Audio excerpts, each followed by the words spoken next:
There are around 20 to 30 beer gardens in Munich. If you walk around Munich and look at the size of the city, you would think that there should be many more beer gardens in Munich. Well, that's because not every outdoor bar where you can get a beer is automatically a beer garden. A beer garden in Munich has a very narrow definition. And to understand this, we first have to look back in time. The in Munich popular bottom-fermented beer Helles needs cool temperatures for fermentation and storage. At the time when there were no refrigerators, brewers built storage cellars from the 19th century onwards. To keep the beer particularly cool there, ice was mined in the Alps and brought into the cellars to cool the beer well into the summer. The cellars were then covered with soil and gravel was laid on top of the soil to achieve an additional cooling effect.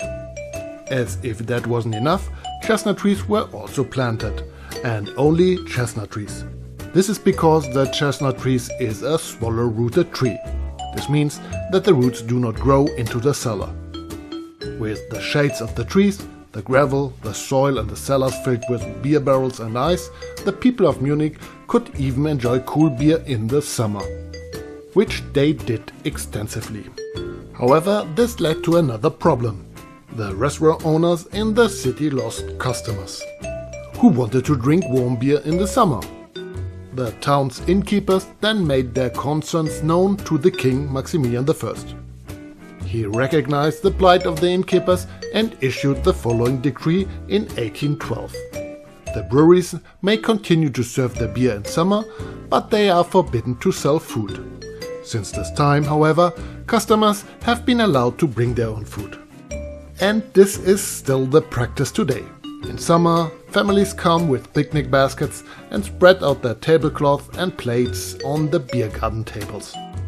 Typical beer garden food is, for example, pretzels, radish, perhaps a few sausages, and Oberster, a creamy mixture of paprika, camembert and cream cheese.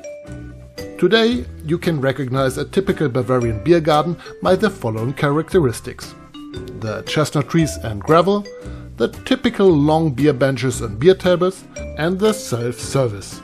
However, there can also be deviations, such as the beer garden at the Victorian Market, where there is no gravel. If you're not sure whether you can bring your own food, just have a look at the people's tables or ask the staff if necessary.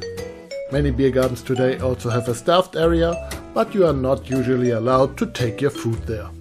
I would describe this more as a pub garden. You can always recognize them by the other tables and chairs. Of course, beer gardens today also sell food in the self-service area, and there is cold beer in the restaurant. Now that we've clarified what a beer garden is, I'll explain you how a visit to a beer garden works, because I have seen many tourists who are unsure about the written and unwritten rules here.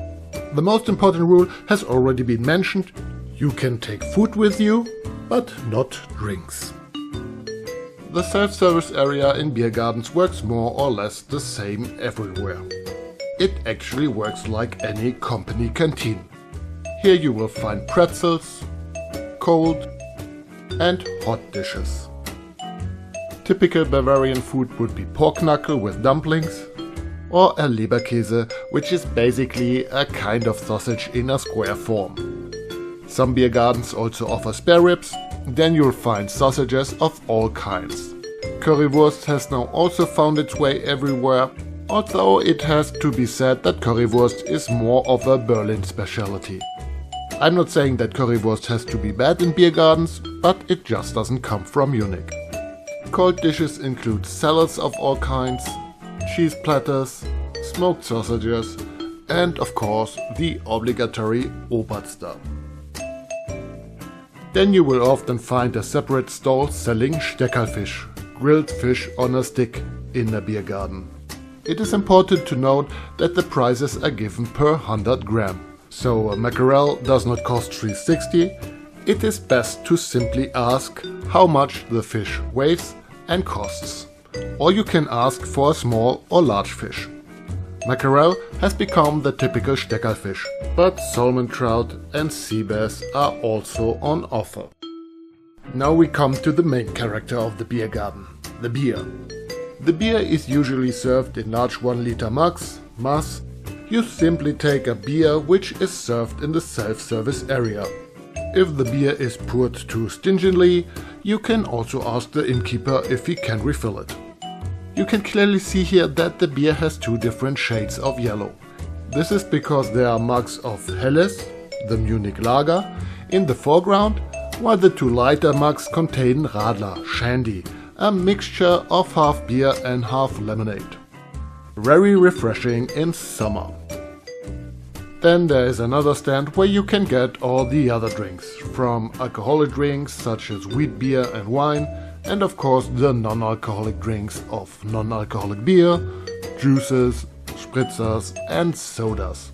Here, however, you have to tell the barkeeper what you want. By and large, the procedure is the same in all beer gardens. In some beer gardens, such as the Chinese Tower in the English Garden, you have to pay a deposit for your glass. You then get the 1 or 2 euros back when you return the glass. In other beer gardens, such as the Biergarten, you can keep your mug the whole time, but you should wash it yourself between the beers. Once you've taken everything you want to eat and drink, you have to pay at the till. Most beer gardens now accept card payments, but this is by no means the case in all of them. If you don't have any cash with you, you should check beforehand to be on the safe side. Now you choose a table that you like. Usually you don't have as much choice as here on this rainy day.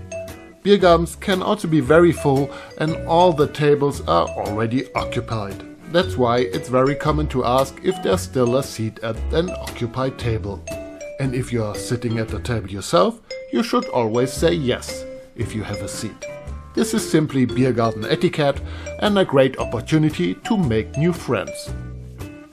Etiquette also includes not confusing the beer garden with the Oktoberfest or a beer hall. The beer garden tends to be more dignified, and loud bawling, singing and above all drinking games are rather unwelcome here. The beer garden is also a place for the whole family. Almost all beer gardens have playgrounds where the little ones can let off steam while the parents have pleasant conversation over a glass of beer. You should therefore adapt your behavior to these circumstances. I think I've now said everything you need to know about beer gardens. Perhaps one more thing, beer gardens close at 11 o'clock in the evening. If I forgot something important, please leave me a comment. And if you like a guided tour of Munich with me, here's my email address and my homepage. Until the next video, Philip.